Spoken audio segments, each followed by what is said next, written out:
नमस्कार दोस्तों, मैं उत्तम एग्रो में आपका स्वागत करता हूं। मैं आपके लिए लेके आया हूं यूपी कैटेट, आईसीएआर, बीएचयू, जेड, JRF, SRF, AO, double AO, NSC, etc exam है। Most important question.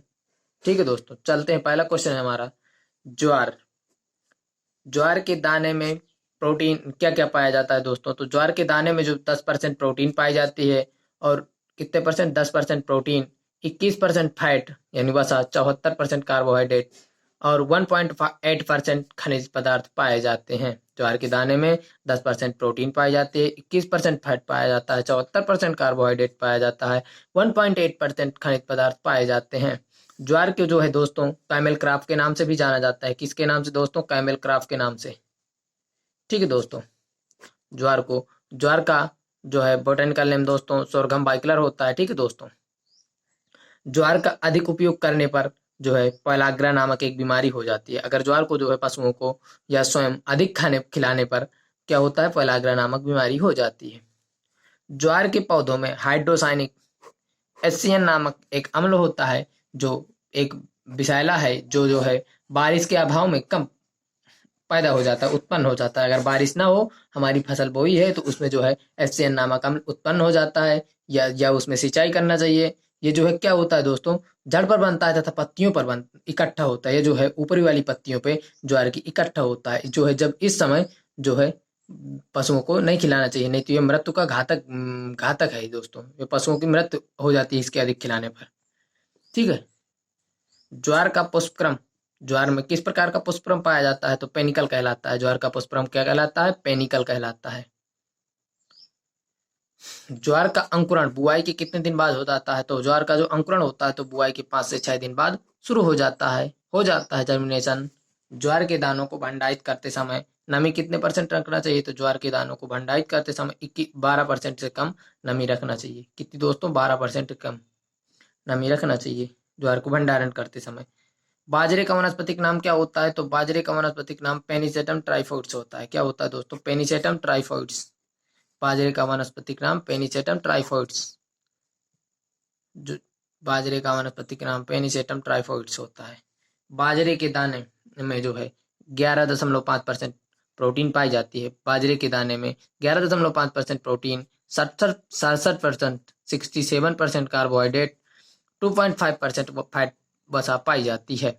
बाजरे की हली बारी रोग जो है किसके कारण होता है? तो बाजरे में जो हरित बाली रोग होता है वो स्कोलो स्पोरा ग्रेमनिकोला, क्या? स्केलो स्पोरा ग्रेमनिकोला नामक कवक से होता है बाजरे में हरित बाली रोग। जी, इस पे क्वेश्चन जो है दोस्तों ऐसे पूछता है कि बाजरे का हरित बाली रोग संबंधित है, तो किससे संबंधित है? वो जो है बाजरे से संबंधित है हरित बाली रोग। ठीक है दोस्तों, मूंगफली को ग्राउंड नट, मूंगफली को किस किस नाम से जाना जाता है? तो मूंगफली को ग्राउंड नट, पीनट, मूंगफली को ग्राउंड नट, पीनट तथा अर्थनट के नाम से भी जाना जाता है। मूंगफली दलहनी वर्ग की एक प्रमुख तिलहनी फसल है। मूंगफली जो है ये जो है दलहनी फसल है, लेकिन जो है इसमें आयल आयल परसेंट अधिक होने के कारण ये जो है तिलहनी में होती है दोस्तों। तो ये मूंगफली जो है दलहनी वर्ग की एक प्रमुख तिलहनी फसल है। ये जो है नाइट्रोजन का फिक्सेशन भी करती है दोस्तों, वायुमंडलीय नाइट्रोजन का फिक्सेशन करती है, जिसका क्षेत्रफल एवं उत्पादन तिलहनी फसलों में सर्वाधिक है। मूंगफली का जो है दलहनी अपेक्षा तिलहनों में जो है क्षेत्रफल में भी और प्रोडक्शन में भी सर्वाधिक है। ठीक है दोस्तों, मूंगफली के दानों में 40 से 50% तेल पाया जाता है। कितना दोस्तों? 40 से 50% तेल पाया जाता है। 25% प्रोटीन पाई जाती है तथा 10% कार्बोहाइड्रेट पाया जाता है। मूंगफली के दाने में 40 से 50% तेल, 25% प्रोटीन, 10% कार्बोहाइड्रेट पाया जाता है।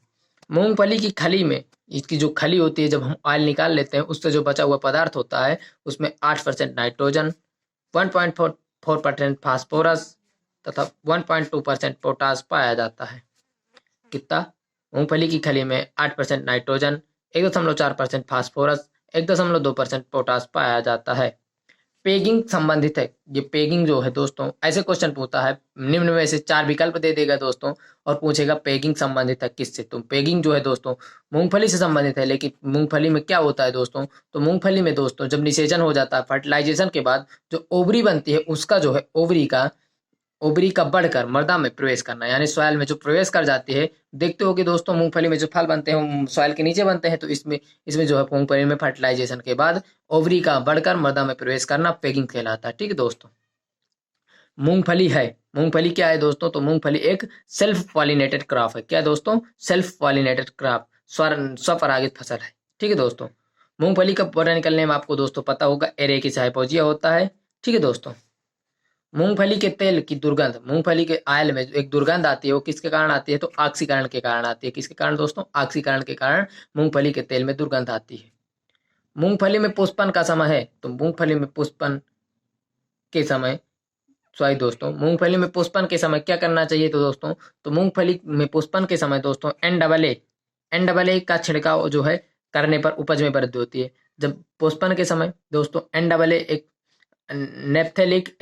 नेप्थेलिन एसिटिक एसिड, क्या दोस्तों एन डबल ए क्या है, नेप्थेलिन एसिटिक एसिड, इसका जो है छिड़काव हम करते हैं तो क्या होता है दोस्तों, मूंगफली में जो है पुष्पों की संख्या में वृद्धि होती है। जब पुष्पों की संख्या में वृद्धि होगी तो उसमें प्रोडक्शन में भी वृद्धि होगी। ठीक है दोस्तों। ये जो है पुष्पों की संख्या में वृद्धि करता है। तो मूंगफली में पुष्पन के समय एन-डबल-ए नेप्थेलिन एसिटिक एसिड का छिड़काव करने पर उपज में वृद्धि होती है। ठीक है दोस्तों। अगर आपको वीडियो पसंद आए, लाइक सब्सक्राइब शेयर करना ना भूलें दोस्तों। और आप जितने भी आपके स्टडी ग्रुप हैं दोस्तों, जैसे इंस्टाग्राम, फेसबुक, ठीक दोस्तों, उन सब में शेयर करिएगा, व्हाट्सएप, ताकि हर एक एग्रीकल्चर स्टूडेंट के पास ये वीडियो पहुंचता रहे, जिससे दोस्तों उनका भी उद्धार हो सके। ठीक है दोस्तों।